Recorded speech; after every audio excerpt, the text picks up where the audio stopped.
You know, we've all seen it happen. Maybe at the office, maybe in politics. Someone gets just a little bit of power, and suddenly they're a completely different person. So today, we're going to dig into that very idea with a classic fable, the story of King Crow. It's got a lot to teach us about what leadership really is. And really, that's the big question, isn't it? It's a question that's been asked forever, and this old story has a surprisingly sharp answer. It really makes you think about what authority truly means and, the responsibility that's supposed to come with it. Let's dive in and see how this story tackles it. All right, so our story kicks off in this bustling forest kingdom. It's ruled by a pretty majestic lion king. But as we're about to see, even a king can get totally burned out. Yeah, he's getting old, he's overworked, and he is just swamped with the day-to-day squabbles of the forest. Like dealing with a certain bear who just can't keep his paws out of the beehives. He knows if he doesn't take a break, he's just gonna burn out. So he decides it's time for his first ever vacation. But you can't just leave a kingdom empty, right? A king needs to find someone to fill in, to keep the peace while he's gone. The only problem is, finding the right kind of leader, well, that's a lot harder than it sounds. So the king starts running through his list of candidates. Okay, first up, the elephant. Super strong, sure, but the guy causes a mini earthquake every time he sees a mouse. Definitely not king material. How about the giraffe? She's got a great view from up there, but she has absolutely no idea what's happening on the ground. The bear? Everyone knows he's a thief. And the wolf? Well, the king's pretty sure if he gave the wolf the crown, he'd never get it back. So, who's left? And then he gets an idea. The crow. Now, what's really interesting here is the king's logic.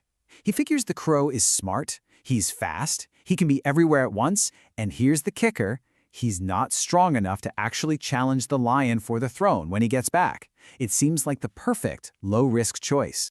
So, the Lion King gathers all the animals and makes his announcement. He hands over complete, total authority. There are no ifs, ands, or buts, no checks and balances. The crow is in charge, and his word is law. And just like that, the Lion King packs his bags and heads off for a much-needed nap.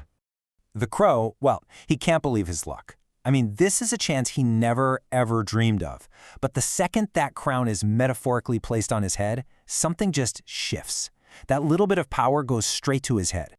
Almost right away, he starts using his new job for his own cruel entertainment. He sees a snake slithering by, and what does he do? He swoops down, grabs it by the tail, flies it way up high, and then just drops it. All for a good laugh. Next, he spots an ant colony, all of them working so hard. And for no reason at all, he decides to just kick their anthill apart, destroying their home, scattering their food, all while cackling as they run around in a panic. And when he gets a little hungry, does he hunt for himself? No way. Why would he? He's the king. He just flies right over to the dove's nest and helps himself to all the food they'd gathered for their little ones.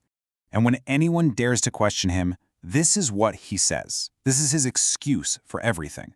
He truly believes his title gives him a free pass to be a total tyrant, to act without any empathy, and to serve absolutely no one but himself. He completely confuses power with permission.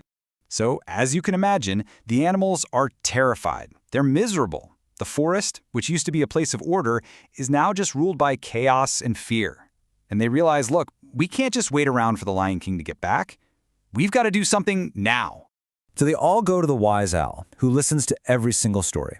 And after thinking for a bit, the owl comes up with this plan that is just, it's so simple, it's brilliant. They're not going to fight the crow. Nope. They're not going to try to overthrow him. They're just going to leave. So that night, under the cover of darkness and in total silence, the entire community, I'm talking from the elephants all the way down to the ants, they pack up their things and move into a big cave just outside the forest. They leave the crow completely, utterly alone. The next morning, King Crow wakes up, ready for another day of causing trouble. But the forest is silent, like eerily silent. He flies around, looking for someone to bother, but there's no one there.